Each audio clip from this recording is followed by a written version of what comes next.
Vous ne faites rien pour apaiser la circulation, bien au contraire. Une interdiction n'est pas un apaisement. Les mots ont un sens. La suppression de la circulation sur les boulevards Maréchal Lyoté, Agut-Samba, Édouard Rey, tel que vous l'envisagez, consiste simplement à la déplacer. Pour le trafic lié au transit de Grenoble, ceci augmentera les bouchons sur les axes A43, Rocade Sud, A480 ou Porte de France qui sont déjà saturés. S'il suffisait d'interdire pour apaiser, alors coupez tous ces axes. Pour le reste du trafic, ce sont les rues connexes qui seront vite saturées. Le centre-ville sera dégagé le jour où vous aurez construit à son pourtour des stationnements facilement accessibles et fluidifié le trafic par divers ouvrages afin qu'il soit contourné.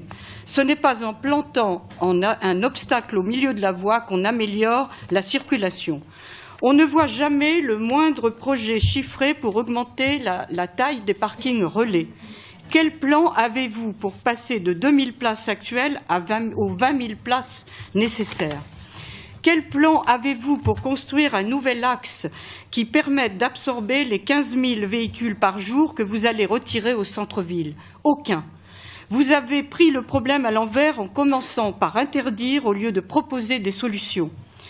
On reste avec l'impression d'une vision très limitée à l'intérêt des habitants du quartier. En cela, vous suivez le modèle de l'ancienne majorité qui a fait sauter le pont sur le cours Jean Jaurès et remplacé les bretelles de sortie de l'A43 par un croisement à feu tricolore, créant d'énormes bouchons dans les rues attenantes. La pollution automobile est la conséquence de votre politique. Autre point. La méthode de consultation n'est pas digne d'une équipe qui veut promouvoir la participation citoyenne. À l'heure d'Internet et de l'open data, vous nous proposez un dossier à aller consulter sur place. Franchement, combien de personnes pensez-vous atteindre par ce biais? 50 ou 100 au mieux.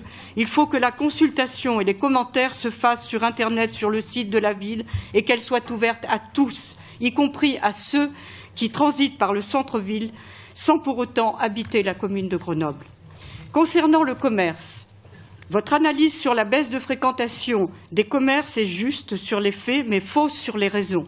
Une petite étude faite par un marchand de vin montre que 70% de ses clients viennent en voiture.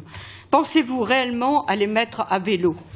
Un centre-ville piétonnier n'est un atout pour le commerce que si les gens ont envie d'y aller. Sinon, il s'agit simplement d'une mesure clientéliste pour les habitants du quartier. Pour le rendre attractif, il est impératif d'y assurer un minimum de sécurité et de bonne tenue. Cela demande un peu d'autorité pour déplacer les nombreux marginaux qui font des places publiques du centre-ville une cour des miracles. Avant de vous intéresser aux 30 km/h, il faudrait que vous lisiez la rubrique des faits divers du quotidien local.